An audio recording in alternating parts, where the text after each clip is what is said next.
بسم اللہ الرحمن الرحیم۔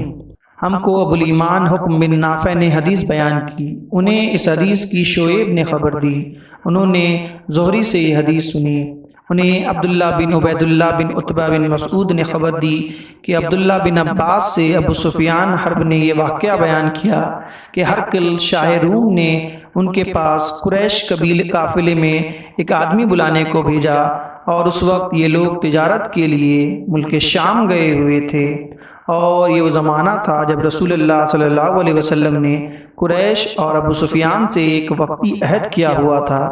جب ابو سفیان اور دوسرے لوگ ہرقل کے پاس ایلیا پہنچے جہاں ہرقل نے دربار طلب کیا ہوا تھا، اس کے گرد روم کے بڑے بڑے لوگ علماء و ذرا عمرہ بیٹھے ہوئے تھے۔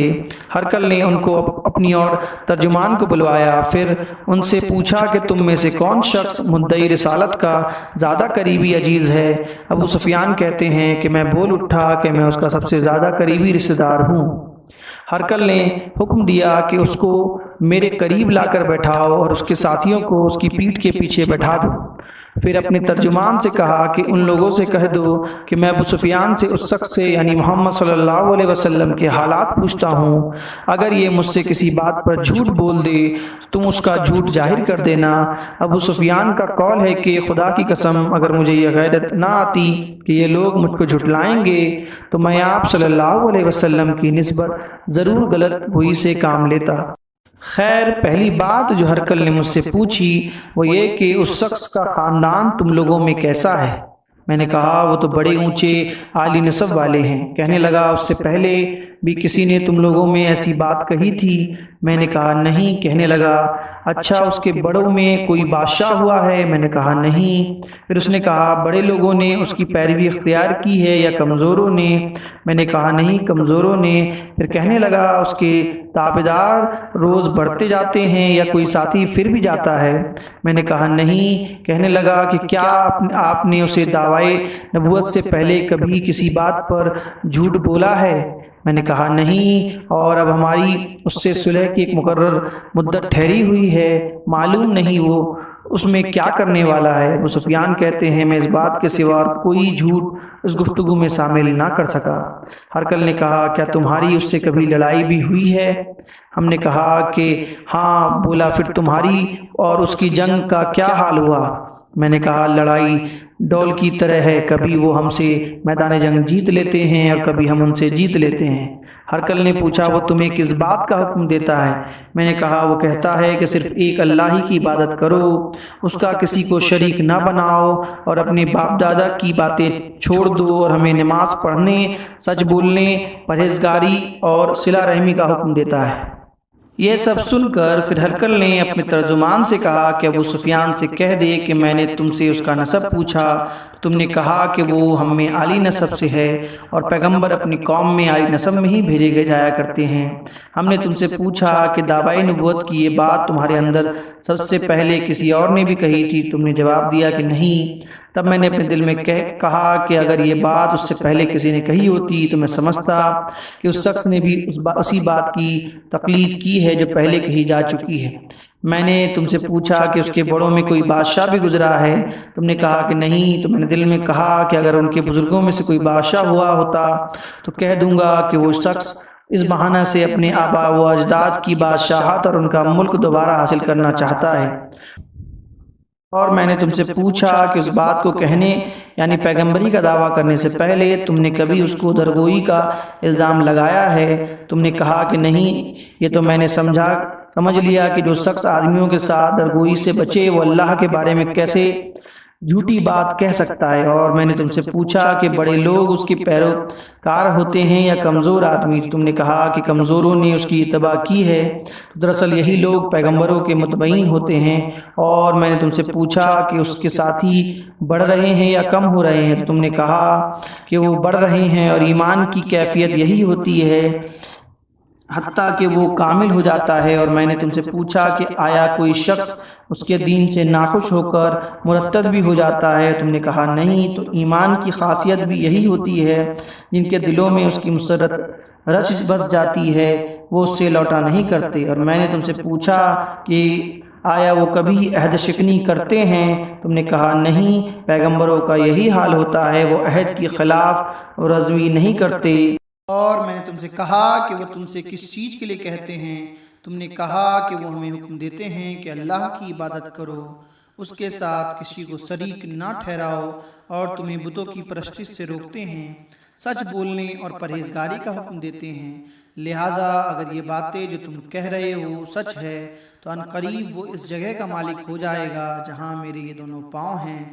مجھے معلوم تھا کہ وہ پیغمبر آنے والا ہے، مگر یہ مجھے معلوم نہیں تھا کہ وہ تمہارے اندر سے ہوگا۔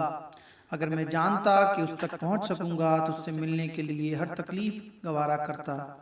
اگر میں اس کے پاس ہوتا تو اس کے پاؤں دھوتا۔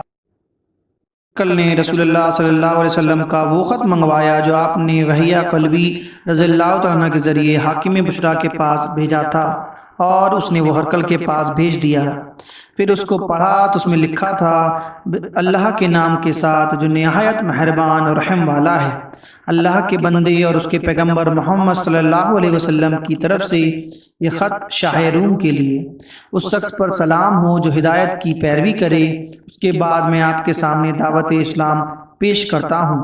اگر آپ اسلام لے آئیں گے تو دین دنیا میں سلامتی نصیب ہوگی، اللہ آپ کو دوبارہ ثواب دے گا، اور اگر آپ میری دعوت سے روگرانی کریں گے تو آپ کی رعایا کا گناہ بھی آپ پر ہوگا۔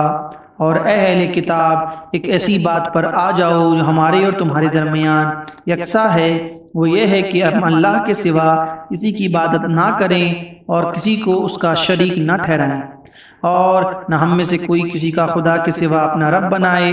یا پھر اگر وہ اہل کتاب اس بات سے منہ پھیر لے، مسلمانوں تم ان سے کہہ دو کہ تم مانو یا نہ مانو، ہم تو ایک خدا کی اطاعت گزار ہیں۔ ابو سفیان کہتے ہیں جب ہرقل نے جو کچھ کہنا تھا کہہ دیا اور خط پڑھ کر فارغ ہوا تو اس کے ارد گرد بہت شور وفا ہوا اور بہت سی آوازیں انہیں اور ہمیں باہر نکال دیا گیا۔ تب میں نے اپنے ساتھیوں سے کہا کہ ابو کہشا کے بیٹے حضرت صلی اللہ علیہ وسلم کا معاملہ تو بہت بڑھ گیا ہے، دیکھو تو اس سے بنی اصغر روم کا بادشاہ بھی ڈرتا ہے۔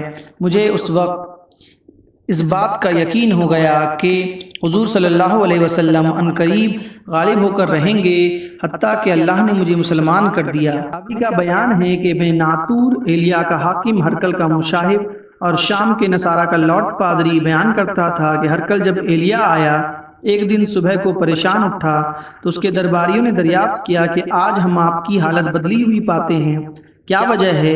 ابن ناطور کا بیان ہے کہ ہرقل نجومی تھا، علم نجوم میں وہ پوری مہارت رکھتا تھا۔ اس نے ہم نشینوں کو بتایا کہ میں نے آج رات ستاروں پر نظر ڈالی تو دیکھا کہ ختنہ کرنے والوں کا بادشاہ ہمارے ملک پر غالب آ گیا ہے۔ بھلا اس زمانے میں کون لوگ ختنہ کرتے ہیں؟ انہوں نے کہا کہ یہود کے سوا کوئی ختنہ نہیں کرتا، سو ان کی وجہ سے پریشان نہ ہوں۔ سلطنت کے تمام شہروں میں یہ حکم لکھ بھیجیے کہ وہاں جتنے یہودی ہوں سب کو قتل کر دیے جائیں۔ وہ لوگ انہی باتوں میں مشغول تھے کہ ہرقل کے پاس ایک آدمی لایا گیا جسے شاہ غسان نے بھیجا تھا۔ اس نے رسول اللہ صلی اللہ علیہ وسلم کے حالات بیان کیے۔ جب ہرقل نے سارے حالات سن لیے تو کہا کہ جا کر دیکھو وہ لوگ ختنہ کیے ہوئے ہیں یا نہیں۔ انہوں نے اسے دیکھا تو بتلایا کہ وہ ختنہ کیا ہوا ہے۔ ہرقل نے جب اس شخص سے عرب کے بارے میں پوچھا تو اس نے بتلایا کہ وہ ختنہ کرتے ہیں۔ تب ہرقل نے کہا کہ یہ محمد صلی اللہ علیہ وسلم اس امت کے بادشاہ ہیں جو پیدا ہو چکے ہیں۔ پھر اس نے اپنے ایک دوست کو رومیہ خط لکھا اور وہ بھی علم نجوم میں ہرقل کی طرح ماہر تھا۔ پھر وہاں سے ہرقل حمص چلا گیا، ابھی حمص سے نکلا نہیں تھا کہ اس کے دوست کا خط آ گیا۔ اس کی رائے بھی حضور صلی اللہ علیہ وسلم کے ظہور کے بارے میں ہرقل کے موافق تھی۔ محمد صلی اللہ علیہ وسلم پیغمبر ہیں۔ اس کے بعد ہرقل نے روم کے بڑے آدمیوں کو اپنے حمص کے محل میں طلب کیا اور اس کے حکم سے محل کے دروازے بند کر دیے۔ پھر وہ اپنے محل سے باہر آیا اور کہا، اے روم والو، کیا ہدایت اور کامیابی میں کچھ حصہ تمہارے لیے بھی ہے؟ اگر تم اپنی سلطنت کو بقا چاہتے ہو تو پھر اب اس نبی کی بیعت کر لو اور مسلمان ہو جاؤ۔ یہ سننا تھا کہ پھر وہ لوگ وحشی گدھوں کی طرح دروازوں کی طرف دوڑے مگر انہیں بند پایا۔ آخر جب ہرقل نے اس بات سے اس کی یہ نفرت دیکھی اور ان کے ایمان لانے سے مایوس ہو گیا تو کہنے لگا کہ لوگوں کو میرے پاس لاؤ۔ جب وہ دوبارہ آئے تو اس نے کہا میں نے جو بات کہی تھی اس سے تمہاری دینی پختگی کی آزمائش مقصود تھی، سو وہ میں نے دیکھ لی۔ تب یہ بات سن کر وہ سب کے سب اس کے سامنے سجدے میں گر پڑے اور اس سے خوش ہو گئے۔ بالآخر ہرقل کی آخری حالت یہی رہی، اور ابو عبداللہ کہتے ہیں کہ اس حدیث کو صالح بن کیسان، یونس اور محمد نے بھی زہری سے روایت کی ہے۔ بخاری حدیث نمبر 7۔